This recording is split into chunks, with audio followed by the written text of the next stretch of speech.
আপনি জানলে চমকে যাবেন যে এরোপ্লেন চালানোর সময় পাইলট ঘুমিয়ে পড়ে, আর এটা আমি নয় বরং স্বয়ং পাইলটই বলেছে। আসলে গাইস এরোপ্লেন ওড়ানোর সময় 100 জন পাইলটের মধ্যে 56 জন পাইলট ঘুমিয়ে পড়ে। এবার আপনি হয়তো ভাবছেন যে এটি তো কোনো ব্যাপারই নয়, কেননা একটা পাইলট ঘুমিয়ে পড়লে নিশ্চয়ই আরেকটা পাইলট জেগে থাকে। কিন্তু গাইস না, আপনাকে বলে রাখি যে এই 56 জন পাইলটের মধ্যে 29 জন পাইলট বলেছেন যে সে যখন ঘুম থেকে ওঠে তো তখন দেখতে পায় তার দ্বিতীয় পাইলটটিও ঘুমিয়ে আছে। তো এবার প্রশ্ন হলো, ফ্লাইটের সময় পাইলট ঘুমিয়ে পড়ার পরও প্লেনের অ্যাক্সিডেন্ট বা ক্র্যাশ হওয়ার খবর এত কম আসে কেন? তো চলুন গাইস বলে দিচ্ছি এর পেছনের আসল রহস্য। তবে তার আগে দেখুন, এই চ্যানেলের মাধ্যমে সবসময় আমরা আপনার নলেজ বাড়ানোর চেষ্টা করি, তাই এখনই আমাদের ভিডিওতে লাইক দিয়ে চ্যানেলটিকে সাবস্ক্রাইব করে রাখুন।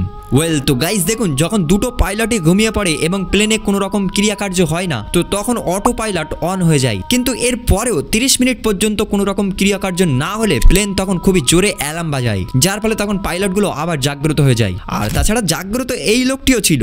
বন্ধু 1000 টাকা হাওলাত দে বন্ধু, আমার কাছে তো টাকা নাই, আছে 1000 টাকা এলে। আরে বন্ধু কবে দেবো নু? এই দেবো না 5 বছর পর। কি